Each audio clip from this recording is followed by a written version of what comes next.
Thank you for watching News Echoes. My name is Shegun Johnson, and today we bring you the latest in facts, figures, and analysis concerning the nations across the world. I have in the studio people who can do justice to that. Well, right in London, we have our in-house researcher, Ambassador Nat Iyakwo. Ambassador Nat, you are welcome to the program. Thank you very much and good morning, everybody. Also in Milan, we have our colleague there, the indefatigable Mark Godwin. Mark, you are welcome to the program. Thank you very much, Dr. Shagun. Good morning. Good morning, Ambassador Nat. A- Good morning, Lady And Books. joining us from Lagos is our diva, Obooks Abru. You are welcome to the program, Diva Obooks. Good good morning. How are you? How's everybody? We are doing well and good to see you. We missed you last week, though. It's good to see you too. In the seat of the capital city of Nigeria, in Abuja, is our man, Dr. Osita Aniemeka. You're welcome to the program. Dr. Osita, I hope the I hope the internet is kind to you. Are you hearing me? I'm, I'm praying for that too. I pray that the internet will work today. Yes, you're welcome to the program. I'm glad you heard me. Thank you so much, Dr. Johnson. Thanks a lot, sir. Yeah, Glad to be here. one wonderful team. We had with mixed feelings the death of Gorbachev. Everyone knew Gorbachev 30, 40 years ago. He was involved in the putting down of Soviet Union because the Soviet Union was not going as they planned. And he did the right thing in the eyes of the West, especially. He broke down the USSR, what used to be known as the Soviet Republic. And now Putin is trying to put that back through the taking over of Crimea and of Donetsk and Luhansk, and just wanting to put Ukraine back into this unity of with Russia, bringing about Soviet Union from the back door. Whether this will work or not, we do not know. But Gorbachev is dead, and uh, and Putin, we don't know whether Putin will be happy or not, but Putin was the first to lament the death of Gorbachev, even though this peace, the alleged peace of Gorbachev, is being reversed by Putin. Um, I really want to hear from Dr. Ibe, our man in Moscow, Russia. Good morning, Dr. Ibe. Good morning, all. Thanks for having me. Oh, wonderful. You made it Yes. I'm so through, happy to through be the here. journey of Moscow. We understand Gorbachev died at the age of 91. Did he die peacefully or he died sadly because he saw the peace he brought out being taken away by Putin? Mm, the way the question is coined, it seems even like a trap, but I'll try to. The question is coined in a very trappy, one-sided way. But I'll No, try to just say answer it. what you know. Yeah, I'll try to answer. When you start by calling names without the context of his lifestyle, and the audience may not get the full picture of what's happened. Please, Yes, quickly, Gorbachev. give us the context, please.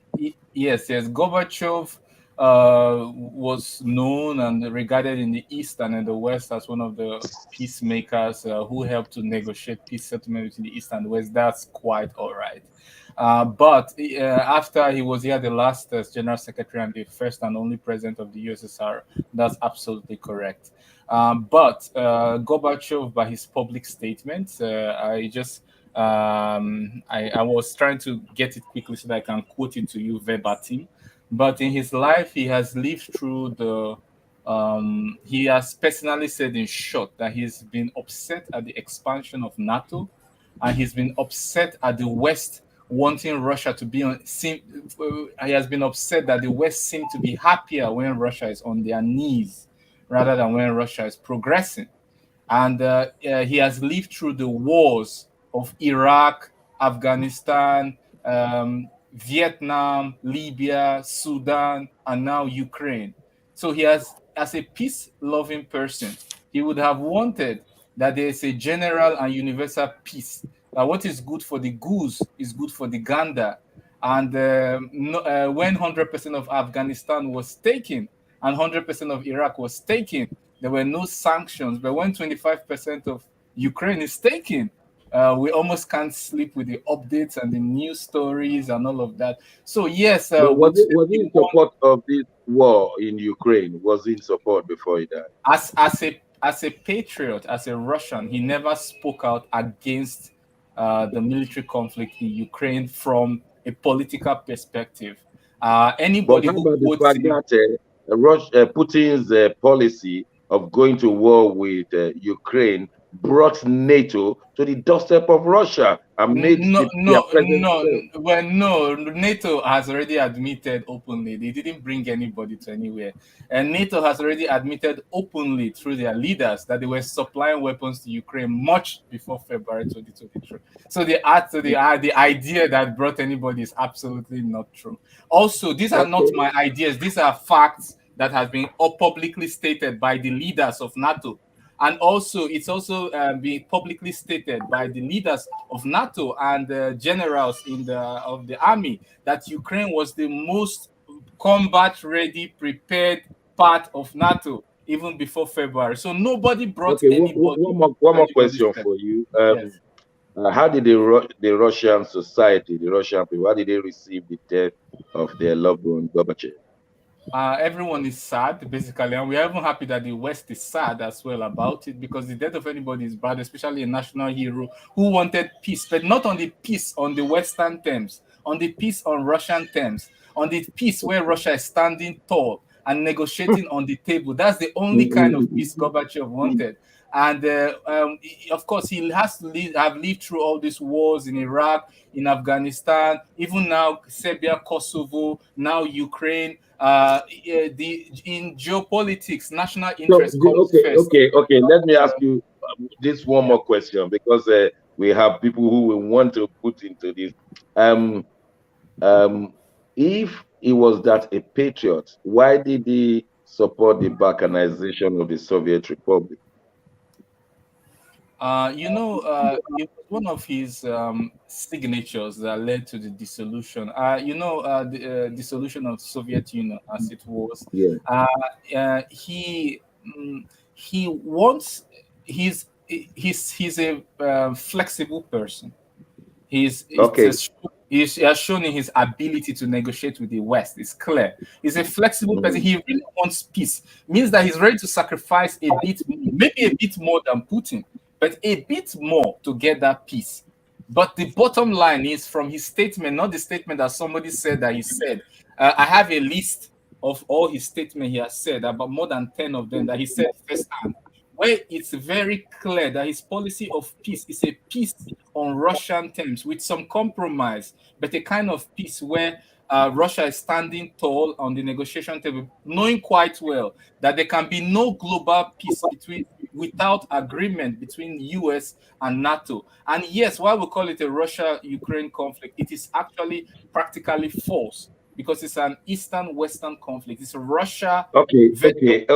Let's leave it at that. Let me ask the proprietor of the African University of Diplomacy, Dr. Osita, the death of Gorbachev. How will you see? How do you copy in terms of affecting the balance between the East and the West?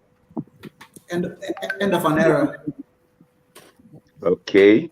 Which era are we talking about? Yeah, the man in 1990 hit the roof with the Nobel Peace Prize. I mean, that's the ultimate you can get when it comes to doing the right thing. for negotiating with Ronald Reagan. He actually got to a point where the nuclear arms deal came to a level where it was even being discussed in the first place. The Cold War didn't let that happen.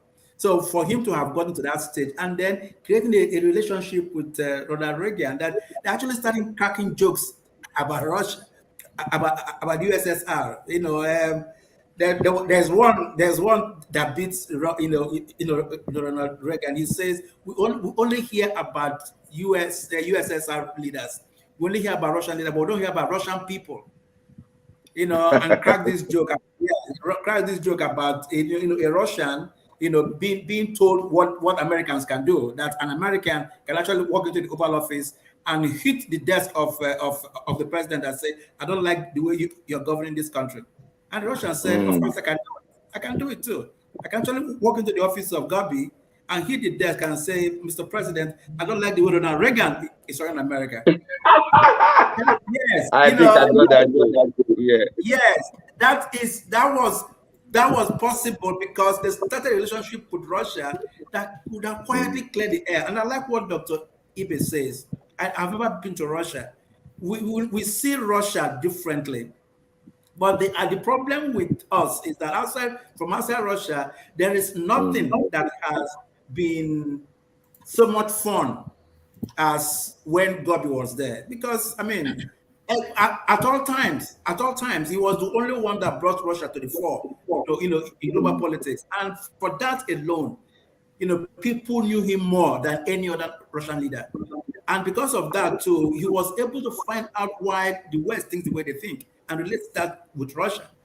So for us, this time is for mourning. He died at 91, and in the last 2 years, 2 decades, the man had been ill, very ill. But even in his sickness, he kept preaching. He kept going back and forth with the people who speak with him about how world peace can be maintained by what he thought.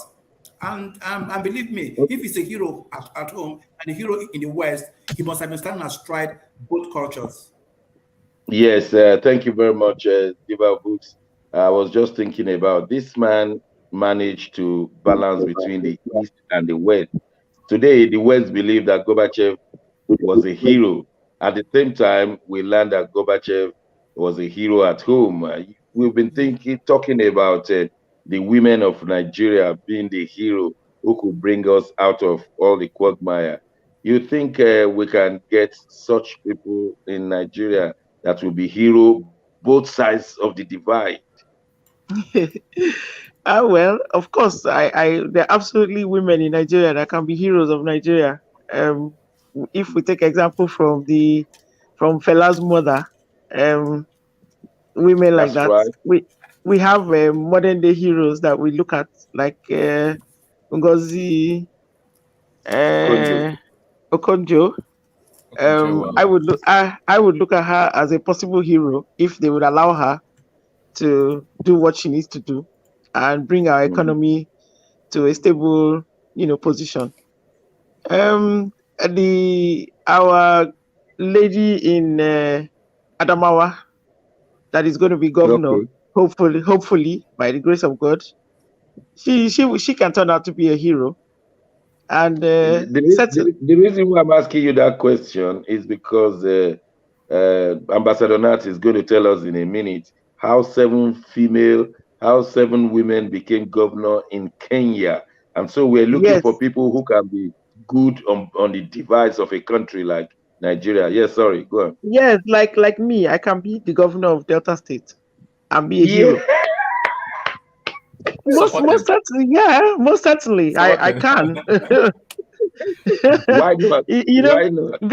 Being a hero is all about what is in the heart. What do you want for the people? What do the people need? How do you bring them out from a certain position of want to a position of self-sustenance? That's what a hero is, really, isn't it? And I'm glad you could envision yourself to be that governor of Delta State. I can even envision myself as the president of Nigeria. Why? Why not? Yes, I'm going to get my 2023. PVC now. Thank you very much. looking forward, looking forward. I'm going to get my PVC.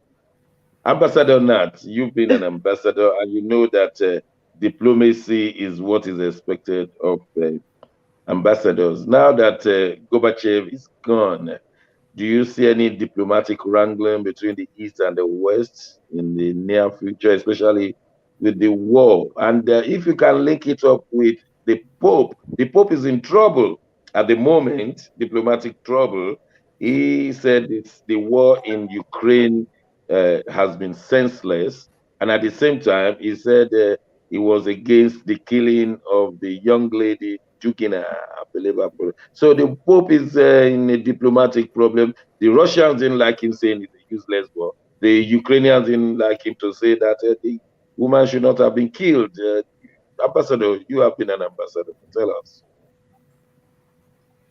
Well, we want to join Russia to express our sadness and send our condolences to the transition of Gobi, as he was always called, Yeah. Mikhail Gorbachev. I'll see him as the architect of what Russia is today. Uh, Actually, in his days, I think he was ahead. He was ahead of all these other leaders. He believed in an open economy. Even he didn't want to call it capitalism. He believed that the space should be open for everybody to participate in decision making, government, and in the economy. He ensured that in alliance with the U.S. government then to end the Cold War, but the Cold Peace came in after the Cold War, and we are still So, with the so we moved from Cold War to Cold Peace. yes. We are still in the era of the Cold Peace today, and the when Gorbachev was busy trying to modernize Russia, uh, Putin was crying at the Berlin Wall when the wall was pulled down. He was the officer in charge then, East Berlin, which was Russia. Uh, Putin was crying, and what that meant is that he sent for permission, asked for permission from Russia to defend the Soviet, wall, the falling of the wall, but they didn't pick from his Soviet phone Union. call. Yeah, Soviet Union. They didn't pick his phone call, and here he is today, KGB officer who has been terrorizing Russia. Um, Dr. Ube may not agree because I see him as a Russian, and he, every time The he man is speaks, in Nigeria, man. he's very careful who is listening to uh, our conversation. But anyway, that's by the way. So Putin is now a clog in the wheel of Russia and maybe most of Eastern Europe.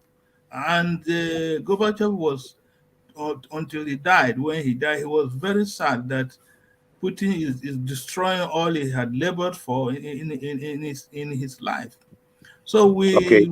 we appreciate I want to hear from Mark. Mark, what are the legacies of praying Gorbachev? that And his soul will rest. rest in peace. Okay. And will you agree that Putin is really destroying the peace legacy he left in that region? Mark. Yeah, yes, sir. Thank you very much. Thank you, everybody. Yes, it's sad news. We had Mikhail Gorbachev, great man. Europeans see him as an icon, and like Dr. Osita said, uh, receiving the Nobel Peace Prize is the height of a person, a leader's effort in humanity. So he received that prize, and he was well deserved. Mikhail died yesterday, aged 91. there's something that the Europeans respect him for, and that was, like Ambassador Nat said, stopping the Cold War without bloodshed. That's very, very impressive. Stopping the Cold War without bloodshed. But other things happened also. Gorbachev is respected in Europe. Europeans, Western Europe, Southern Europe, Eastern Europe have real regard for him.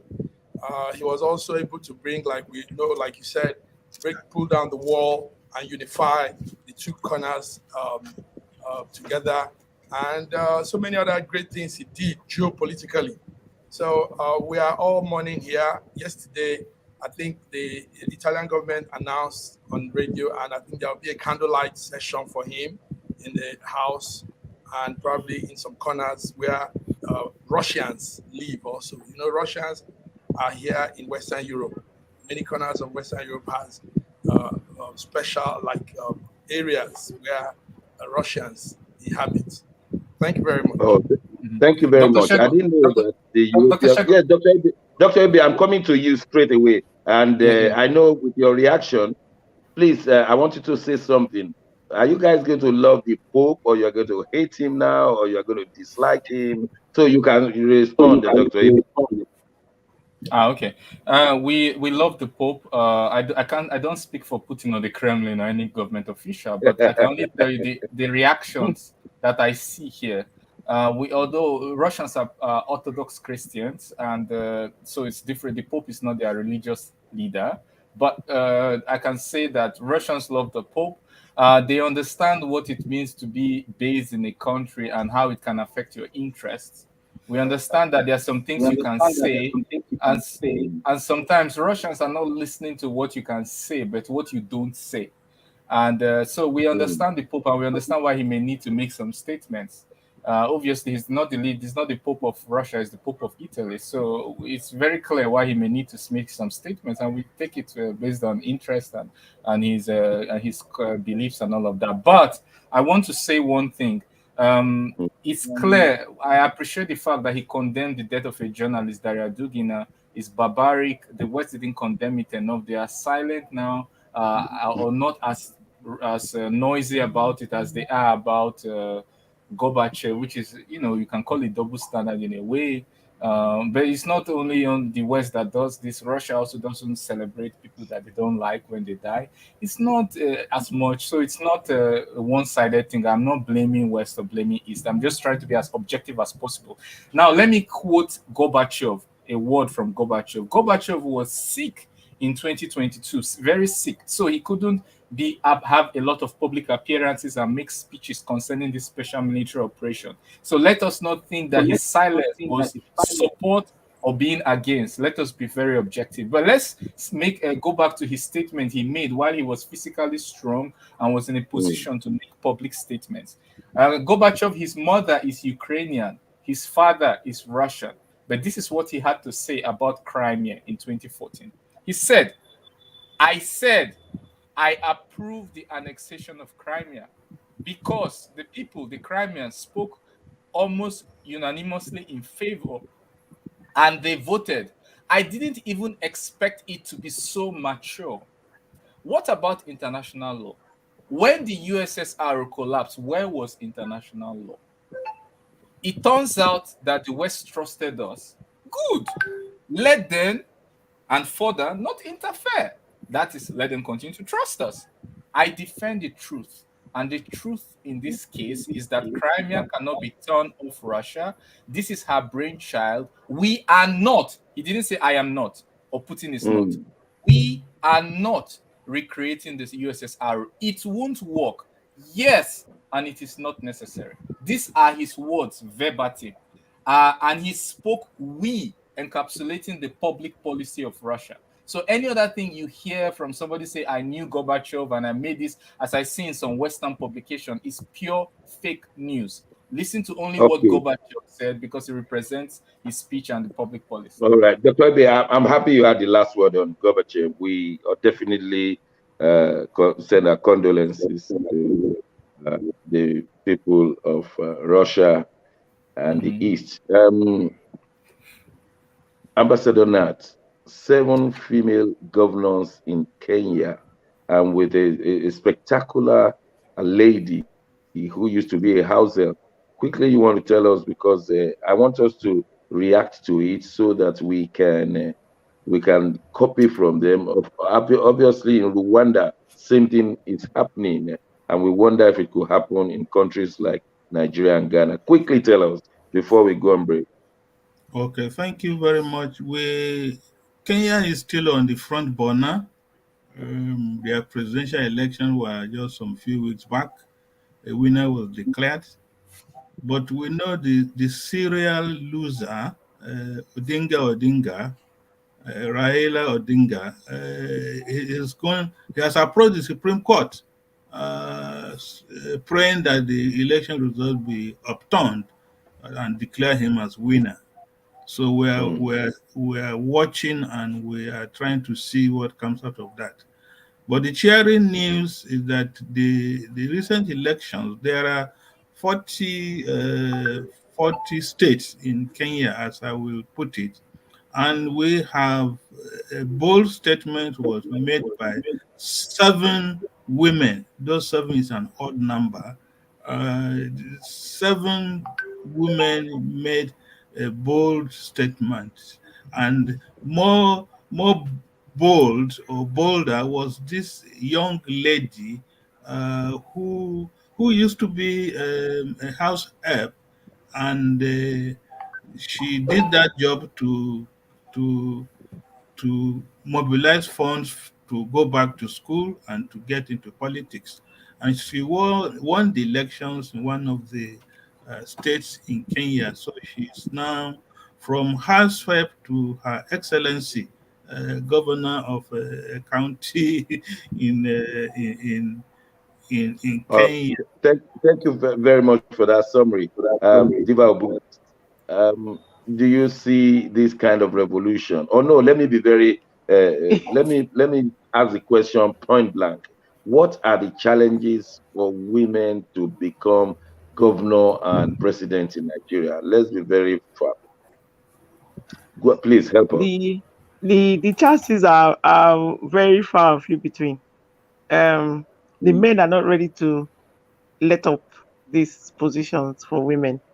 However, having said that, I was in a conversation a few days ago, and the issue of women in politics was being discussed. And one of the men said um, standards are supposed to be lowered for women so they can be um, voted for, or they should be given positions. The way it's spoken in Nigeria, it's totally different. When they talk about positions and political positions in Nigeria, they say they give somebody the ticket. mm, How do you give somebody a ticket in a democratic setting? You don't give somebody a ticket. The people choose who they want. That's what democracy is mm, supposed to be. But in Nigeria, they say, oh, they gave it to this person or they gave it to that person. How was it given to the person? Did the people choose the person? Did the people choose the woman or did the people choose the man? And I said, no, no, no, no, please. Let's not get it twisted. We as women in Nigeria, we need to begin to see the need not to compromise standards. We don't expect, I said, I don't expect to be given a ticket. I expect to win a ticket. I okay. expect that my standard should be just as at par as any man that I'm running against for any political position. So, there are two things Definitely. involved. Yeah, there are two things involved. The women need to see that it's not about taking a ticket or being given a ticket. We need to understand that we need to be at par. We need to stand shoulder to shoulder with the men to be on top of the game, to earn the love of the people, and be intelligent enough to engage a man in a conversation to make sure that the people understand the reason why you want to lead them. But Yeah. at the same time, the men also have to understand that women are created to create a balance in any situation in life. There has to be a Okay. balance, and to Okay. create a balance, there has to I'm be aware we have to a man go and a on woman. break. I'm sorry to cut in. I'm aware we have to go on break, but I'm tempted just for 30 seconds. I'll be asking a question on that when we come back from break. I mean, I'm really tempted to push this further. So let's go on a short break. When we return, we'll continue on the issues of politics in Nigeria. All right.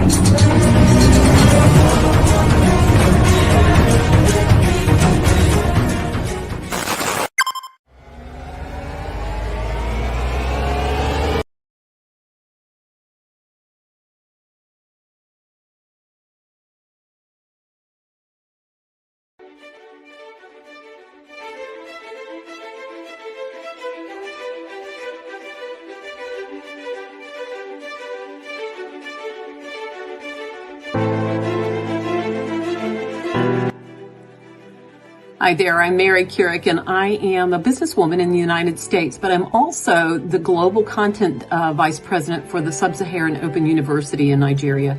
I could not be prouder to work with Dr. Osita Anamika and his team on helping to create not just entrepreneurs and skill-based talent that will get out into the workforce and make a living for themselves, but also young leaders.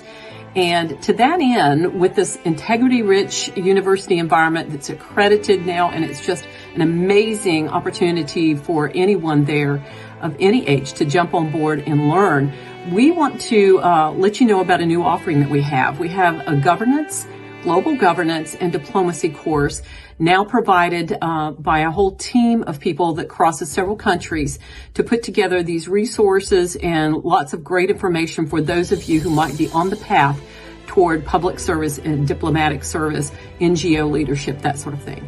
We hope that you will walk through this open door and enjoy.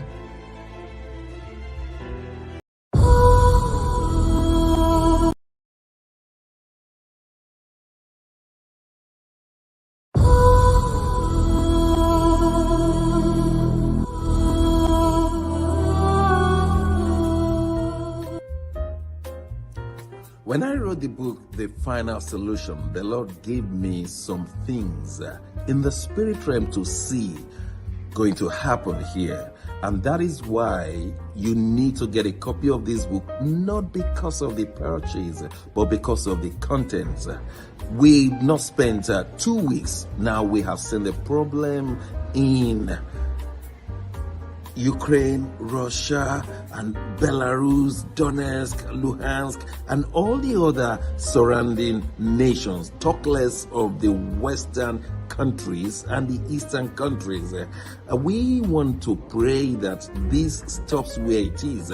Some people are even imagining a third world war. I pray that there'll be no third world war. But we need to know the solution to all of these problems, and they are well packaged in that book, The Final Solution.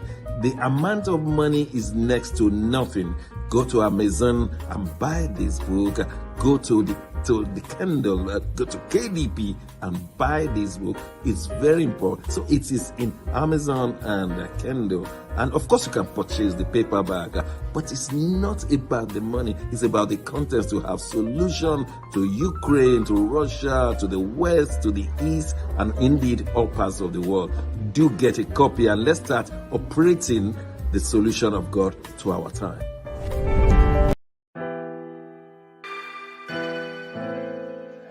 Schengen Story magazine is an African international bi-monthly magazine based in Milan, Italy, and founded in 2016. The publication focuses on personalities, fashion, style, entrepreneurship, and culture for Africans. Though articles on food, movies, fitness, music, travel, sports, technology, and books are also featured. Our lives full of best stories. A lot can happen in a month. Expand your mind, change your world. Get Schengen Story magazine's full editions. Celebrating Africans make an impact. Read better, the inside story. Your fashion magazine for a better lifestyle. Inspiring stories for you. Your monthly dose of entertainment. A better mind keeping you updated. Hashtag Schengen Story magazine. Get Schengen Story magazine full editions. Thank you very much for staying with us. Diva Obooks, I just want to ask you this question, and I will want Dr. Osita to answer the same question. What are the main challenges of the woman functioning in politics? When I was a lecturer, there was a particular course just titled Women in Politics. Do you think marital issues or cultural issues are the main things challenging the Nigerian woman in politics? I wouldn't say so. I would say it's more of a financial issue. How do you mean? In Nigeria, politics is very expensive. Particularly with the kind of politics that we practice here with the delegates system, where delegates are expected to be, given so much money to win the vote of an aspirant. A lot of the women cannot stand at par with the men financially, so they tend to just say, "Oh, I don't have the money, I can't do this," and then they run away. But a few So of the where women, politics does not involve such backhand money, you think the women will be able to stand shoulder to shoulder with the men? yes, I think so. I think so, absolutely. More and more.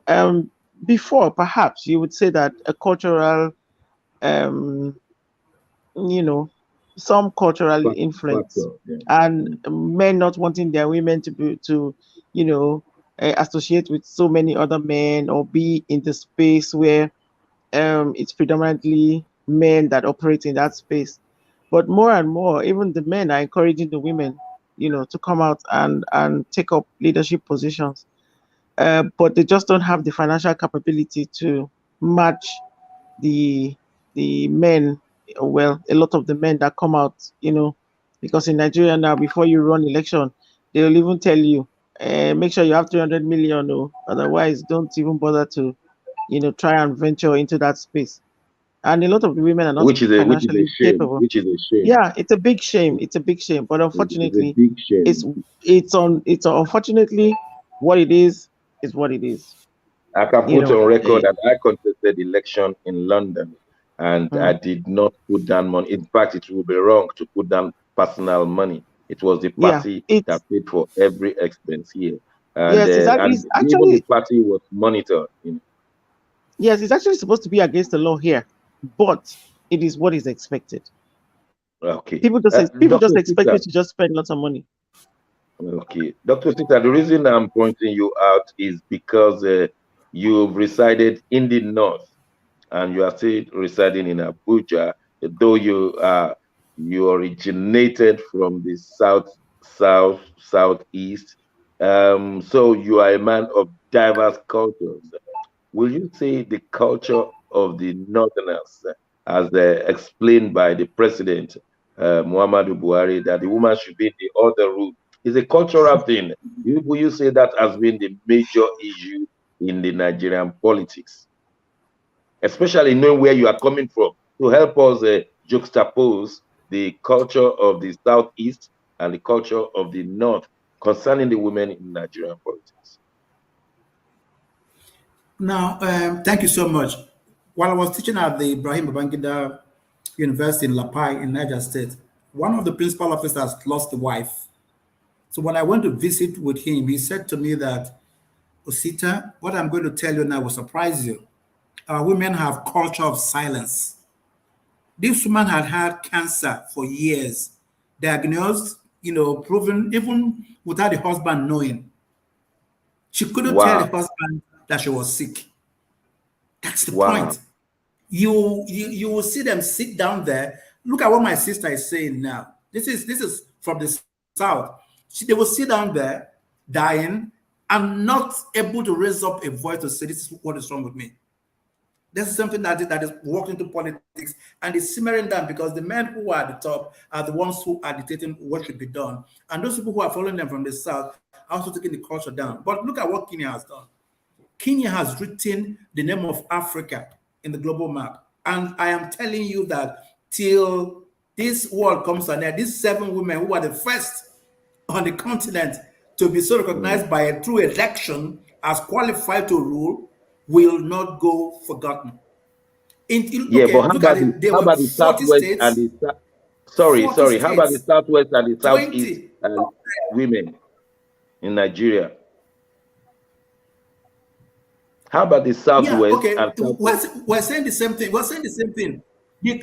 The cultures are pervading. The Muslims in the southwest want to behave like Muslims in the north.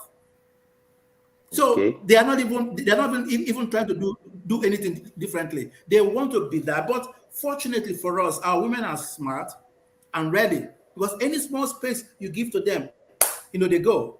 But because they don't have money, they don't have their own money. So when Yes. you talk to them about politics, they say to you, how will I get there? In my language, they say, how will I get there? How will I get there is that I can't even take the first step. Yeah. So what has happened in the southeast? A few ladies are coming up, but they have to go and beg the men for support first. If the men don't like you, you don't go. And if you don't go, you don't win. That's 20 right. women contested in Kenya, 20, and 7 the won. That is reason 45%. In 2017, just look at it. So 2017, only 3 women were elected, and they swore that they're going to move it further. And in 2022, 7 women. Come on, it's progress. What the is wrong with reason why we're us? discussing this is The only because thing we can do now. undergraduates and Go ahead, postgraduate sir. students who are listening to us will be taking down notes from what we are saying, Yes. because these are real serious issues. And I know that university students will be taking down notes they will use in their lectures or debates when they're. And I love the one that you said that they have the culture of silence, because when you look at sports, when the women will play football without the men, our Nigerian women have done very well.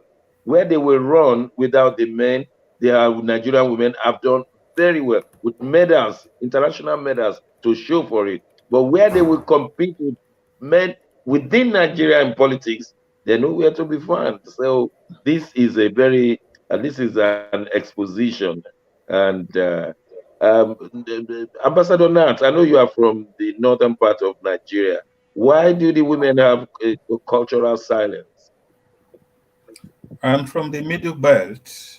Oh, I'm sorry. We always fight over that. Okay. So you see, this culture of silence depends on definition, and it depends on who is speaking and from what position or angle. Uh, I think somebody made a statement that the Muslim women in the South are trying to copy what is happening in the north. I slightly want to say no, that is not the issue. The issue, the dichotomy was brought by these values and especially religion. Because you look at this lady Aisha, the activist. Aisha Yusuf. Yes, yes. Aisha Incidentally, Yusuf. yeah, Aisha is Sue. Incidentally, she's from Edo State, but she spent all her life in Kano. Yeah. And you wouldn't believe it that she is so vocal Yeah. that she may be lynched in Kano if the extremists there uh, get too close to her. But wait a minute, Ambassador. Yeah. Dr. Sita made a very valid point. I have unfortunately known a few women who had cancer and will never allow anybody to know why. It's Well, a painful thing in my heart. I'm not talking of the cancer thing. I'm talking of We're talking women. about culture of silence among Nigerian women. Well, It, I beg also to disagree slightly with that statement. It's not an absolute. There are some Definitely not relative. an absolute. But I many women have done that. Yeah, Even I in my think that's family. a stigma when you thing. say many, what are the figures? It's not an absolute. No. Diba books, you said is a stigma that they are. It's a stigma thing. Yeah, that's about the stigma But thing in it's Nigeria. sickness. No, Yes, but a lot of African women. I mean, I know Nigerian women. They don't want to say they suffer from this or this because they don't want to be stigmatized, and Yeah. they haven't moved from a space of it's a sickness to yes. it's a curse, or it's a stigma, or you caused it. You brought it on yourself. You know, Okay, Ambassador Nan, the it's a president serious who is an issue. Hausa, the president When who you, is an Hausa man, I don't know whether it's Fulani or Hausa, one of the two. He said that the other room. Are you discounting the other room? that man has no standards. We can't go by any statement made by him. That's my He has president. no standards. Okay, so the So other room concept. that statement he made does not even have any meaning. Well, Nigerians will tell us the meaning in due course, but quickly because I want us to move on. Dr. Ibe, the women in Russia, what extent can they go in politics? Oh, women are really powerful in Russia. Do they Women, have political offices? yes, of course. In fact, when I got my first visa, I had to know who the head of the migration service was. One Olga something, I can't remember how that name. Yeah, if she Yeah, I says think yes, I it's heard yes. that If she one say no, before. is no. Nobody in this No, place I will give mean you in that visa. political, where a woman who was elected into a position. Yes, yes. We will have monarchies who are the females, like Katerina the Great. No, no, they have no issues. There's no feminism. There's no group like feminism or feminist stuff. Nothing like that. That's absolute. Oh, Women don't no, feel. They don't feel. They see it as an American thing here. That's just what I'll tell you. When you hear this no, thing like female, yeah, yeah. mm, Really, when you talk to them, you tell them they think it's an American culture like McDonald's. They don't think oh, there's nobody who here who thinks is there's women. If you really, in fact, the women on the other hand value the men because they have more women than men. So the men are like they're jewels. The proportion doesn't really favor the women in that. And okay, also okay. when Let me you let look me at quickly rush to Europe. Mark, in Italy, I know that women have been elected into places. In fact, we have African women elected into the parliament. Tell us more. Well, yeah, not only Italy, Western Europe, it's not an issue here. It's not an issue at all. But somehow culture still plays out in some traditional parts of Western Europe. Italy, Mm, for example, yes, women are in seat of power, but you still have a little of the African mentality too. You know, I mean, they want to tell you what can she do, and some of the factors Dr. OC and Obuk said also plays out too. Finance, who's bankrolling the lady that wants to run in office and all that. So that's what we have in some part. But in France, for example, women are out there, women are involved. In Spain, women are out there, women are involved. In Germany, same thing. in We fact, saw, the head of the opposition party in France is a woman, isn't she? yes, yes, that's correct. So it's nice. But I Man. want to say something to Diva Books. I think the problem in Nigeria and women is that the women are not owning it. They are not living up to the reality of the fact that politics, leadership involves politics. It's politicking that's the structure. And you have to be in that structure of politics, which is coming into democracy structure. What I mean by that She is, she just said that you need money to come into it. but they are not coming out at all, even though we now have young women coming out. But you see, there's Oh, this thing, there's this thing that happens with the women. Legend, we have a few women coming out. This time Yes, in let me say APC, that. we had 700 women run for positions Because what I in see, the APC. We had 700 women. what I I see in mean, the Nigerian context. that's a record-breaking number for women in For a Nigeria fact. running for positions. Okay. I want to take that Yeah, because what I so noticed was women were more more. into activism, advocacy, like the Aisha you talked about, and they were more into that instead of coming into the mainstream, sitting down on the table of politics. You know, so Yeah, that's but how I. I think we're moving away from that perspective now. Okay. A lot more Okay. women are coming up. And let me say something else quickly about the position of the women in the north. In Nigeria now, the women in the north are more outspoken. Active. They are coming out more than the women in the south to Good. run for political offices. A lot Nice. more. They are even more organized. They are more determined than the women in the south.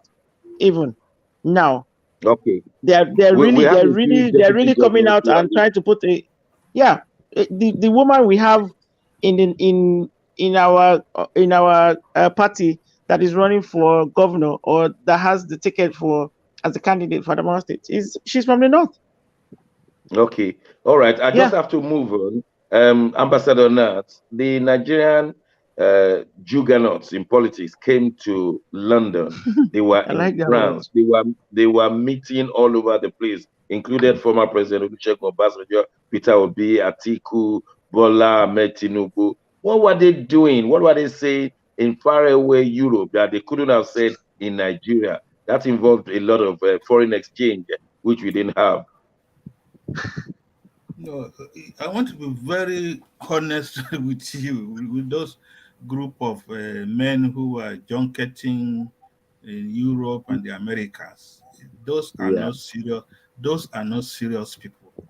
It included the three presidential candidates. They must have They been serious. they are not serious people. They don't even Okay. qualify to be presidential candidates, as far as I'm Okay, concerned. good.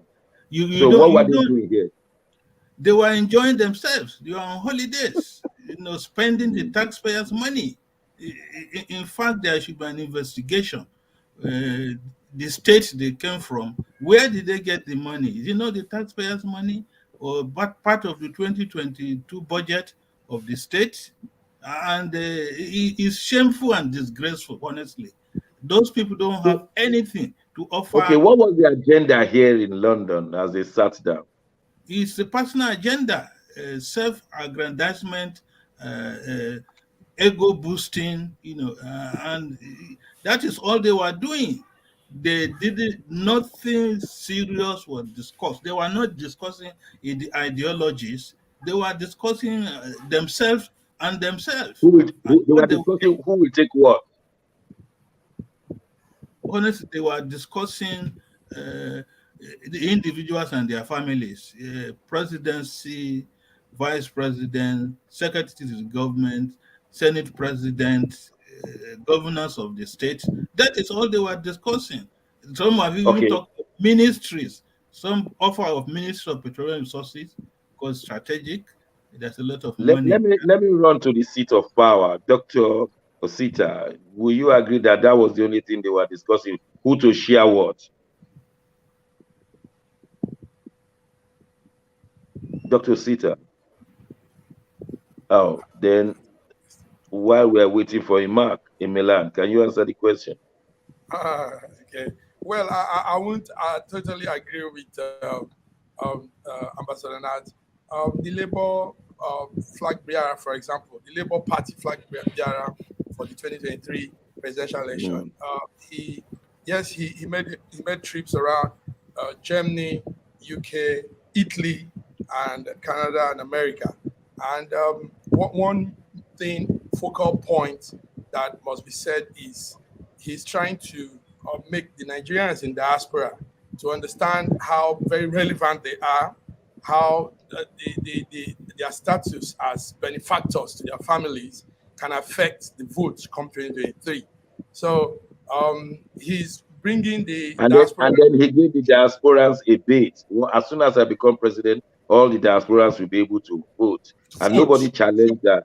Yeah, so How will you put that into action?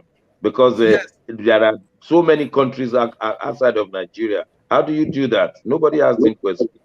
well, because we just want to get that, we want to see that thing done. So we're not looking at how the simple step-by-step way to it.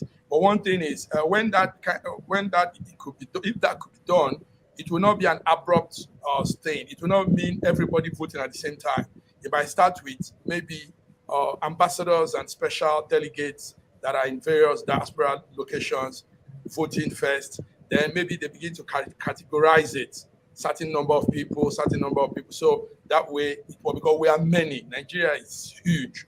We are many. We are complex. So it's not an easy thing, but it has to. I want to ask Dr. Ibe. Thank you, Mark. Dr. Thank Ibe, how did you see all these political bigwigs in Nigeria coming outside of Nigeria to discuss issues of Nigeria, even though Ambassador Nat will not agree with them? Yeah, there's one thing we're making generalization. Ambassador Nat generalized all the presidential candidates, but they are not all the same. At least from what we can see from their motive, they're not all the same. For example, we can see that most of the trips that were done by, at least the one we could see in the public, that was the videos and those that were shared, it's either they have a fantastic media team or it's actually the truth and what they're doing. And the time he traveled out the first time was to find out how he can solve energy problems in Egypt, both power generation and distribution. Now he's traveling again, and the focus is how to get diaspora involved in politics. Because even if diasporas are not voting directly, they'll be convincing their families on who to vote and being the breadwinners, some of them being the breadwinners for their families will most likely take their advice because anything that helps their breadwinner, I mean, the chicken that lays the golden egg needs to be pampered. So it's clear that diaspora opinion is important, and also the ability to vote and select. We welcome But with good faith. they all left the Nigerian show to come and discuss Nigeria. How reasonable was that? No, it's a balance. They've been in Nigeria discussing Nigeria, and they're out of Nigeria also discussing Nigeria. That's good. It's some So what balance. input will the external environment make? Why couldn't they make it in Abuja, in Port Harcourt, in any of these places?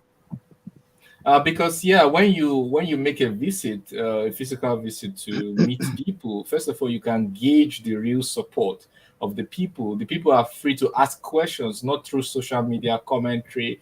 There's a one-on-one, first-hand relationship with the public, and I'm mindful of the time. Sorry, I have to ask a practicing politician. Diva Books, I still cannot make sense why Peter Obi, Ahmed Tinubu, Atiku, and others, and Obasanjo will leave Nigeria. They could have met anywhere and discussed who will share what, or what do you say? Well, I agree with you. I asked the same question. Why did they have to go to England or to France to have closed door meetings, as they're called? And we still don't know what the discussions were in those closed door meetings. Like Dr. Ibe said, we saw the videos that were shared by the team of Peter Obi, and we know that his discussions were based on certain things about how Nigeria can be developed and all of this.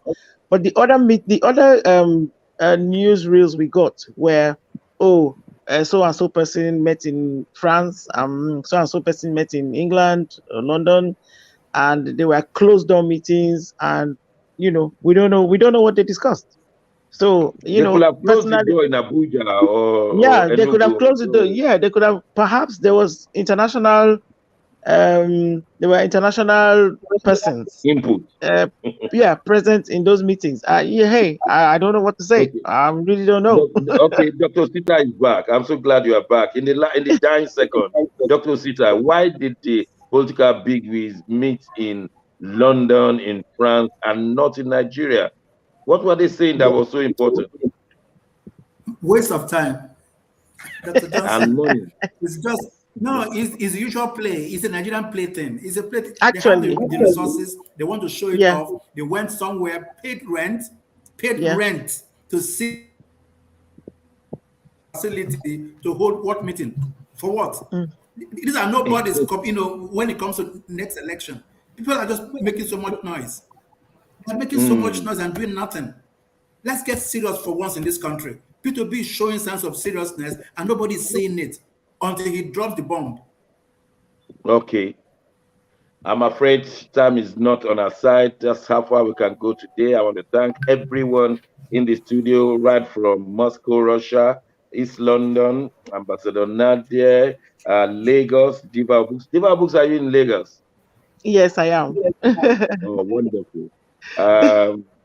Osita in Abuja, Mark in Milan. It's just like time is so short. I wish we could do more than this. But until next Wednesday, when I'll be anchoring from the United States of America, this is Nick Ezeko saying, God bless you all.